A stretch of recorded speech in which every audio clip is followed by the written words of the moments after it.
and welcome to the Startup Advantage Show. I'm Eric Carlson of Business Lexington. We're coming to you from the West 6th Brewery in Lexington, Kentucky. And I'm joined today, as I always will be, by Randall Stevens, founder of Startup Advantage and 3 of his own startup companies, and our guest today, Ben Askren, who, Ben, tell us a little bit about yourself and some of the endeavors you've been involved in.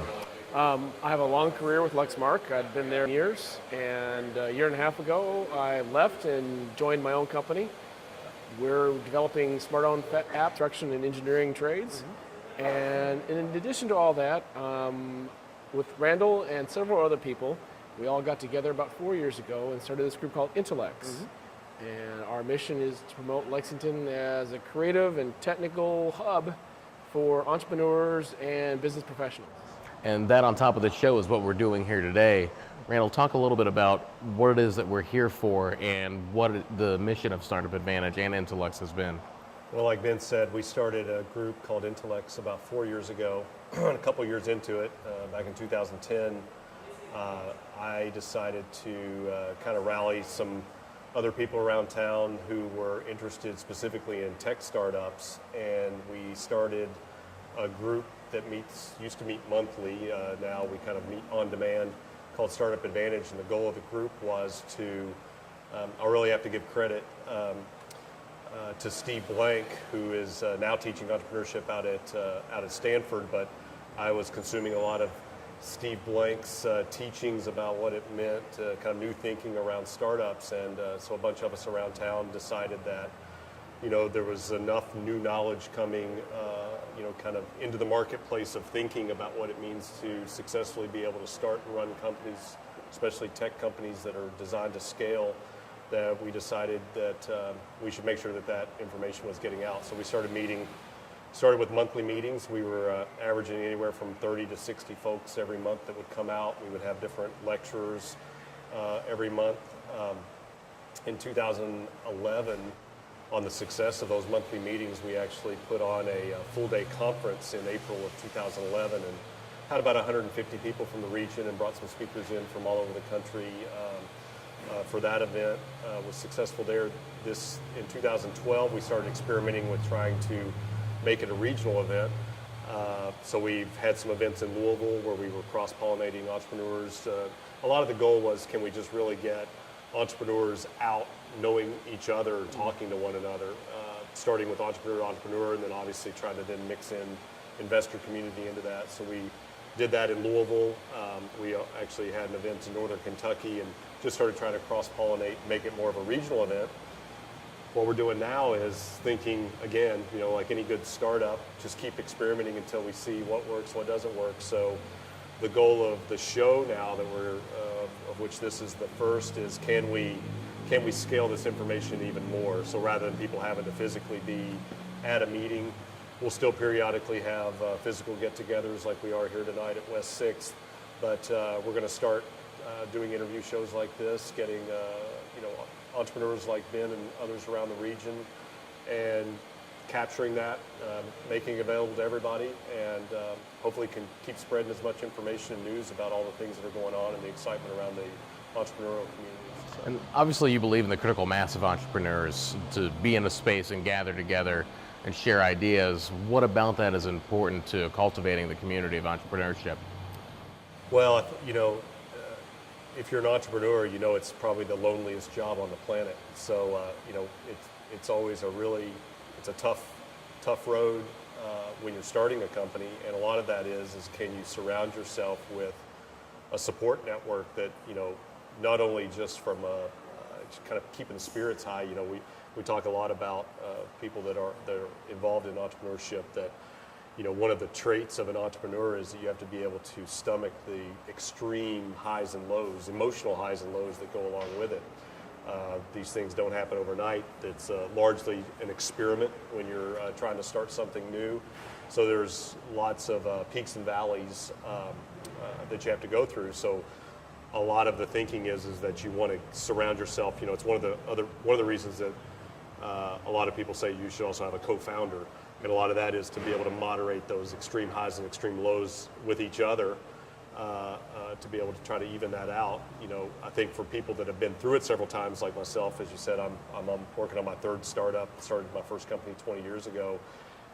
Probably about 10 years into it, I finally figured out how to not freak out over the lows when you're in the middle of those troughs. So I think that a lot of what the thinking around trying to get these groups together, get people out knowing each other, is just not only for business purposes, but the learning that comes from that, always talking what people have learned from their own experiences, being able to share that around in the community of other entrepreneurs, and then obviously to have that support network. So we even, here in Lexington, we have a breakfast group of just CEOs of tech companies that we get together once a month, and it's really just a sounding board. What's going on? Does anybody have any issues that they're dealing with that they just want to bounce around the table? And so we call that a CTech, is what we call that group. So just lots of just a general support network. Ben, you said you spent nearly 20 years as an employee at Lexmark printer company here in Lexington, and in that you said the last 2.5, 3 years you're really involved with N.KY and the different things that grew out from that. What was it about that time that allowed you to, or made you go ahead and realize that you could make BuildCalc, your company, a reality? It's like two parallel stories, actually. On the one hand, I was very involved with my career at Lexmark, and recruiting and retention was really important to me at that time. In doing so, myself and many others realized that Lexmark would go through these peaks and valleys in our recruiting, and as a result, that lack of consistency caused us problems with bringing people and talent in from the outside. Plus, in this region, Lexmark is the only really strong player in that high-tech industry segment with a wide diversity of talent in the engineering and development sectors. That was a problem for us. When we looked at the problem very objectively, we got Toyota involved with it as well because they had similar issues, and we discovered that it was more than just our hiring habits, that the region this size and being kind of isolated without there being other anchor companies, the fluidity of the job market was a big negative against us as well. So we asked, well, could we start to leverage our strengths a little bit more? And that's where N.KY got started, because in essence, Commerce Lexington heard Lexmark's and Toyota's issues, and they started to ask other entrepreneurs like Randall, for your smaller business, are you facing the same problems bringing in the right finance guy, the right sales guy? Are you having issues where people won't relocate because of their concern about the fluidity of the job market? When those concerns were weighted, they said, okay, we can't fix the fluidity instantly, but what we can do is raise the quality of life to such a high level that outweighs and makes it much easier for people to accept a position here. Focus came from city government to make things happen. Groups like N.KY were formed to try to be able to heighten the awareness of the quality of life and the environment conducive towards being a professional in the technical area as well as being an entrepreneur in that area. And the networking was huge, bringing this community together. It never had happened before. And what we quickly discovered is there was a lot of common ground between the entrepreneurs and the techies with regard to not just the kind of work we were doing, but also our view of the world, their view of our community. So that was part of that story and that leap. Okay, that's opening in me as an individual, my eyesight with regard to, hey, I met this guy like Randall, he's a lot like me, he's doing it. I'm starting to think about this. The parallel to that, I've always had a little bit of interest in being an entrepreneur myself. My father was an entrepreneur, and I saw through him the downfalls and the positives, the highs and the lows that Randall's talked about. And I wondered, would that be right for me? I'm a little more conservative natured, and so I was always looking for the right opportunity that matched my skills and interests. And really it was the concurrence with mobile computing that I discovered, okay, here's an opportunity that hasn't been around since the mid-1980s. If I don't seize this chance, it's not going to happen again. And so it was, I remember the day specifically, it was a spring day of 2009. I went over to a friend's house who was a carpenter, and I said, give me every single book you have about carpentry math. I'm going to write an app. And he knew me well enough, he didn't laugh. You know, he said, here. Be serious. Yeah, and so 9 months later, I published the app, and it's been a lot of fun since then. But you kept your day job while you were doing that, right? Kept my day job the entire time, and I would recommend that to anyone. If you've got a good day job, you should keep it. I mean, you're learning things at that day job, and it's supporting your family. It's giving you an income flow. Work on your business in your own time, develop that income stream, prove that concept out. Like Randall said, it's an experiment. And you really ought to take advantage of the fact that you're still getting a regular paycheck to be out there trying different things until the right model clicks. How far were you into it before you knew? I mean, did you have to actually write the entire app before you even really knew if it was going to be accepted in the market, or were you able to experiment in smaller chunks in some way? I had to write the entire app. I was fortunate enough that I entered the market very early. I think it had been open to developers for about a year at the time I entered my app. But at that time, there wasn't any really strong players in the construction calculator market.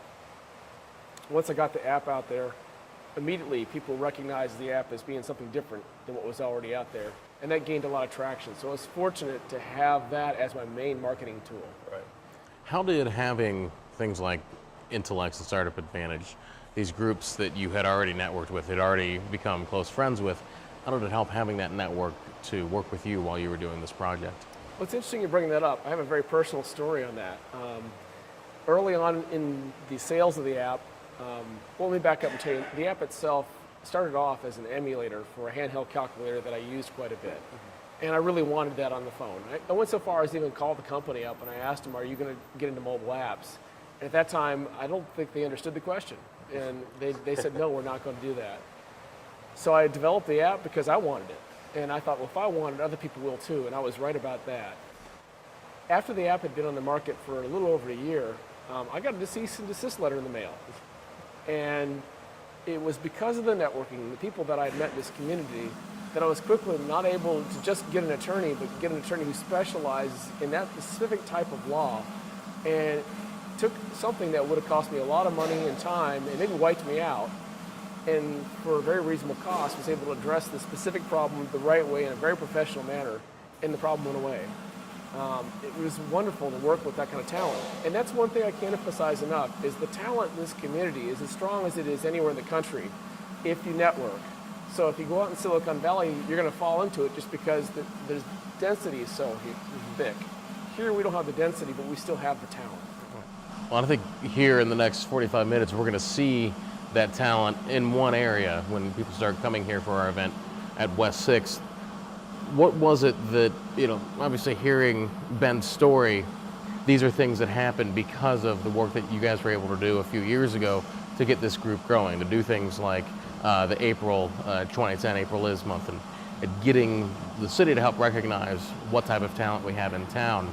Why was that something that was important to you as someone who had already had 2 successful startups at that point? I guess for me, I'm just always trying to, my give back is I feel like I've been through this now several times, and, I love the thinking around the art of a startup. So not only doing my own, but basically studying what does it mean to do this and kind of analyzing my own paths and things that I've done, and then obviously reading and learning from as many others as I can. So, I think from a personal standpoint, I've just always had an interest in what is this startup world, what does all this stuff mean. And like I said earlier, I probably in 2009 timeframe, I started reading Steve Blank, his blog. It's steveblank.com. And at the time, I was running my second startup, which was a venture back. We'd raised a couple rounds of venture capital, and I was reading Steve's blog and a lot of the things he was talking about what not to do. I thought he was like, a fly on the wall in some of my board meetings, and some of the things that I felt were, an obstacle to that company moving forward. So I really dove into that content, and I think not only me, but I think a lot of people around the world over the last few years, and I think the startup community as a whole is a lot of debt of gratitude to Steve. I think a lot of these things about startups have been either kind of intuitive, there's a lot of things that Steve put a language to. It's the way I think about it, that I would be like, I've been talking about that for years. I just wasn't calling it that, or I was referring to it as something else. So I think that there were obviously a lot of entrepreneurs that have been through it over the years, but Steve really put a language to it and a new way to kind of for people to think about it and then discuss it in a new way. So I think that was exciting. And so in 2010, I had left running that second company, was starting up my own third one, had some time, was trying to get involved back in I'd been traveling a lot, especially in 2008, 2009, so it was my way of kind of getting back embedded in kind of learning who else was around town doing these things, had a little more time to get involved, so got involved with the Intellects group early on, and then again, in 2010, decidedly a narrower niche than the Intellects group was addressing, that was specifically about entrepreneurship and tech startups, what I would call scalable startups. It's not franchises or kind of more traditional. These are very specific kinds of ways of thinking and the demands and the needs of these kinds, and a much tougher, I'd say a much lower success rate in general, because by and large companies that are in the tech world and doing things, it's something new. Yeah. Could be a completely new business model, completely new, they're trying to disrupt, so not a known business model, and that's a lot of what Steve Blank and a lot of the people that started talking to in the last few years was to quit thinking about business plans and start thinking about business models, Right. And what that means and that kind of planning. So, that was really what got me. And that's really important, is that in technical startups, the rules are different. That's not bad. The rules are, I would say, maybe a little more crisper, in fact, in that because in a technical startup, it's much, much more of an experiment than a normal business venture would be. Like you said, business plans don't make sense now. Now you're looking at your business model instead. Ultimately, what you're trying to do is do a whole lot more with a whole lot less and learn as much as you possibly can. And if it doesn't work, stop it quickly and go off and try the next thing until you find what does work and learn from those mistakes. Traditional business models, a lot more momentum is associated with that. These plans here, that doesn't happen. Well, people can hear in the background here that one of our new local startups in Lexington is working. We're at a microbrewery that was started in part with some tech startup money. One of the founders had his own tech startup firm in the past, and come together and done this here now. Yeah, but we should give a shout out to Ben, yeah, absolutely, Joe and Brady and the here whole team at out here West Sixth. But what else do we have going on here in town that is going on as far as the tech startups in the Lexington, Central Kentucky area? Well, there's bunches of them. A lot of them. Even the one that I'm working on now is a company called Pundit, and we've been working on it since for more than 2 years, and hardly anybody has seen or heard anything of it, and that's just the reality a lot of times in the early phases. So there's a lot of tech startups that are in the infancy, and people don't know about them. Here in the last few months, there's been a lot of attention. There's, I think, last week at the local venture club meeting, there was 4 gaming companies that were presenting. I have an office space downtown here in Lexington, and I house one of those. A guy named Wes Keltner, who's just raised some money, and he's building a mobile game that's called Breach and Clear, and it's a strategy game, military strategy game that's going to be on both iOS and Android. So they've just raised some money here from the local community, and they're building that app and plan to have that game out before the end of the year. So you've got a lot of small companies like that are working on things, and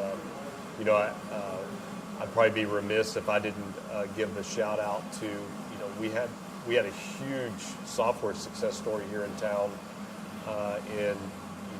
The exit was in 2008, but a company that was started here by another serial entrepreneurs, Davis Marksbury and Dan Kloiber started a company, their third company, back in the late 90s, 96, 97 time frame, called Extreme Software.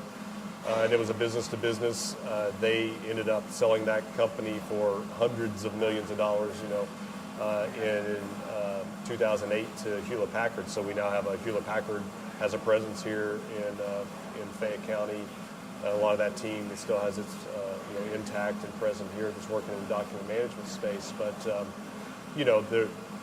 if you ask a lot of the people around town, they never heard of Extreme. And it was a fast growth, successful company. Obviously, the building that HP is in at Coldstream was built with the Extreme Software logo to be put on it. Yep. And it was in the process when that was getting built that HP came in. And then from the success of that, Davis gave several $1 million to build a new computer science building at the University of Kentucky. So, there are, all the way from the very small two-man kinds of startups to the ones that are even, I would say hugely successful.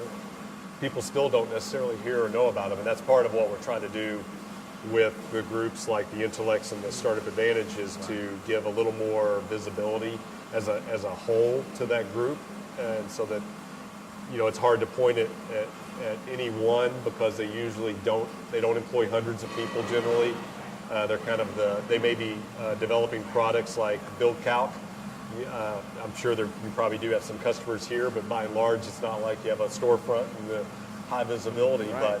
But you got customers all over the world. My first company, we have a company called ArcVision. We developed 3D graphics software. Started that company in '91.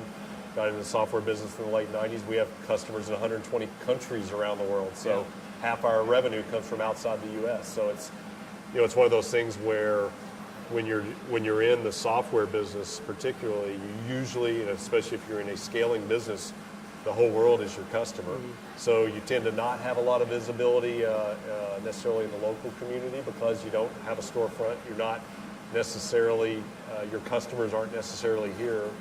So it gets a little lonely from that standpoint of that when you're here and working and doing those things, you tend to employ, again, not thousands of people. It tends to be smaller scale from that standpoint. But the good news is there's hundreds of us around the region. So that's really what we've been trying to do with these groups is to give it a little more voice. Well, and on top of things like the Startup Advantage, the Shift Design Group, some of the other groups that you've got going on, you do gatherings like Geeks Night Out as a part of Intellects to get people to come, whether it's to West 6th Brewery or even the Chambers building, but to an area in town so that We'd rather just so everybody knows, we'd rather come to a bar. nothing against Commerce Lexington; they have great facilities, but bars. I should. I'm not even drinking a beer, but I'll get that after the show. Yeah. And I'll say that Startup Advantage turned out to be the model for Intellects to do these other groups that you mentioned. Ultimately, when we saw how well Startup Advantage spun off of the people that were involved in Intellects, we asked ourselves, are there other interest groups within our Intellects community that we could serve as professional development groups? And so the Shift Design Group, the Run Jump Dev Gamer Group, and our Mobile Developers Group, all three came from that nexus. And all three are serving. And actually, another Lexmarker, Meredith Moore, really is the one that kickstarted the design group. So, cheers to Meredith. Great implant into Lexington from SCAD. Yep. And it's come in and done great things here. Moved to Lexington. So, and I think a lot of the reason that these groups have had success is they have been grassroots from people usually with a day job that just really have a passion, and then trying to gather other people with that same interest. So, as Ben said, we've been, referring to these as special interest groups. So there's a Run Jump Dev, which is doing the game dev.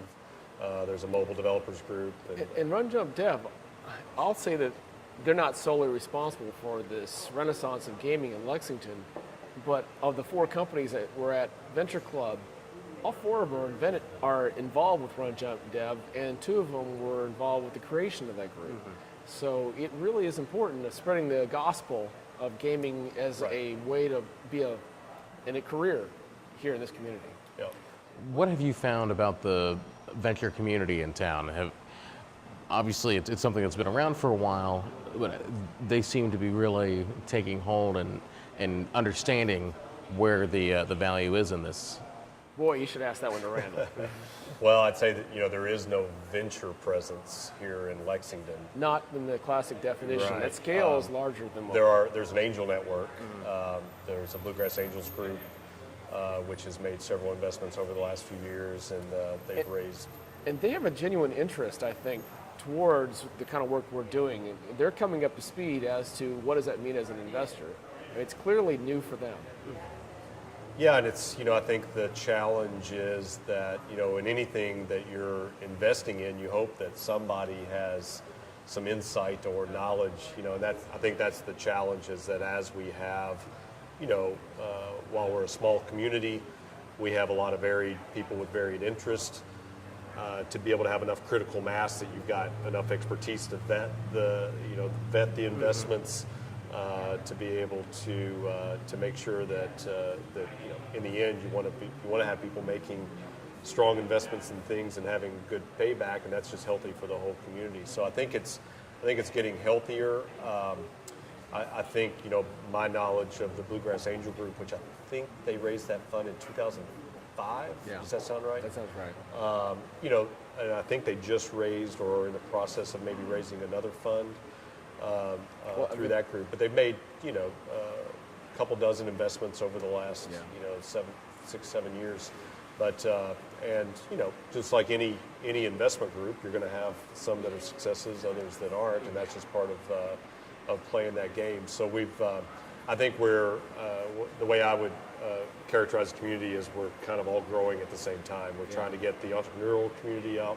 We're trying in these groups where we're trying to get more of the investor group out, mixing and mingling with the entrepreneurs, because we think that that's the first time that the investors hear or know about one of these startups shouldn't be when that startup needs money or is coming asking for money. So we're really taking the approach of trying to get the investors out at these events, mixing and mingling and really knowing the people. And in the end, I'd say that that's really the secret to all this is you're really not investing in ideas as much as you're investing in people. And I think that that's shown itself and been talked about all over, at least all over the U.S. and now all over the world about what really makes startups successful. Successful entrepreneurs make startups successful. Yes. And they can take, of course, they're vetting out and looking for the best ideas to try to take to market and try to grow. And I think what's common knowledge now is that investors are really trying to figure out, is that the horse to bet on? And it's you could take the same horse and hand them a different business to work on, and they're likely, if they're a successful entrepreneur, they're likely, or at least have a better chance of being successful at anything you throw at them. So that's a lot of, and again, that ties back into how do we develop good entrepreneurs. Right. And that's really what these groups are about. And I know I met you guys through this process of the Intellects group. Did you guys know each other before it was formed? No.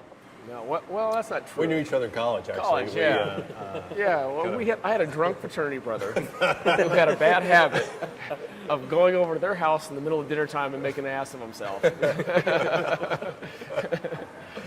Well, the good news is that Ben, actually the first time we were in a couple of meetings together, I'm like, I know that guy. Yeah. He hadn't changed since college. He looks exactly the same, so I remember him from those days. But yeah, but we didn't really know each other in the professional community. He was stuck in a hole over in Lexmark for all these years, and while I moved downtown with my businesses back in '98, so we've been pushing for more and more of the entrepreneurs to be around each other on a daily basis of being downtown and around each other. So anyway.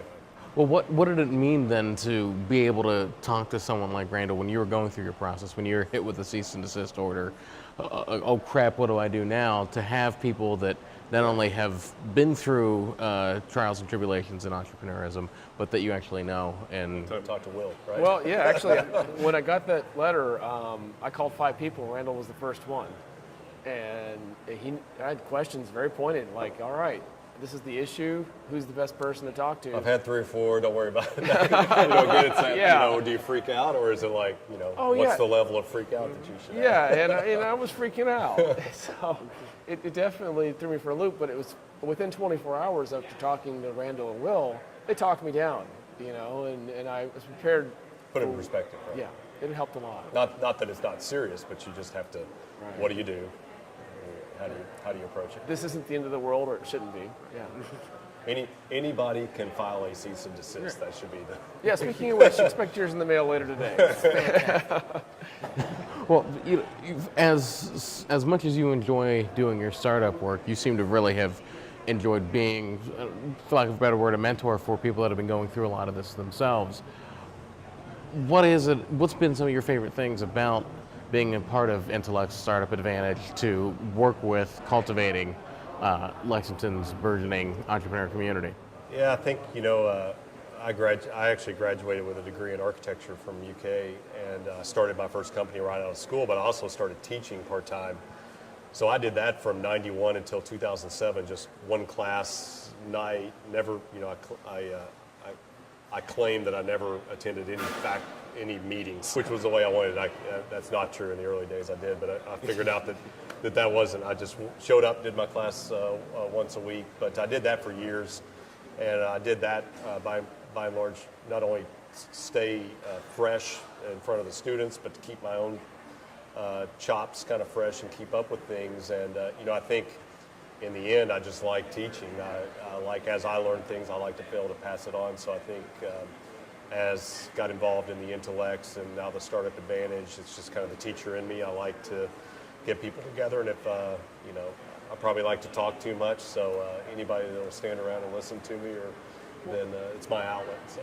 And it's interesting you bring up that teacher angle, because I think that's true for all good entrepreneurs, is that if you're going to build a team and bring people together, you've got to have that in you in order to communicate the vision, in order to be able to coordinate, in order to bring people on board and get up to speed quickly. You have to have a love for working with people in that kind of fashion and really giving them the gift of your knowledge. What if people now thinking about taking the plunge they've got an idea that's been itching at them? If it's How a do they? conversion calculator, the answer is don't do it. Because you'll hit them with a cease and desist order, and that one will come Or social media software around video. That's what finance does. You don't want to do that. But what advice would you give to someone now that's doing that? First, keep your day job, assuming Yes. that you got one. Do it on the side as long as you can. I think if you're specifically working in tech and software, you want to get as far down the road of, I spent several minutes earlier talking about Steve Blank. It's all about customer development. So what you want to do is you want to get your, what everybody in the industry now calls minimum viable product. You want to get as fast as you can. Yeah. The proof of concept enough that you can go out and have a conversation with a potential customer A real and get customer, that feedback. yeah. Right. And then ultimately you want to get to some point where you can actually exchange funds. I'll give you this if you'll give me money, because there's no better test than to show that there's enough value in what you're talking about or what you're doing. I used to, it's back to that language difference that I was talking about. I used to for years call, and I just had to do this from my own school of hard knocks. I used to call them happy meetings. All during the 90s, I would go to meetings and everybody would love, and I used to get all this joy and excitement about going to meetings because I'd go show or talk about what we were doing, and everybody loved it and was fascinated. And I soon learned that didn't necessarily equate into business. So I started calling them happy meetings. It's like you got to learn how to differentiate between a happy meeting that a happy meeting doesn't necessarily equate into business. And now I think it's this customer development model.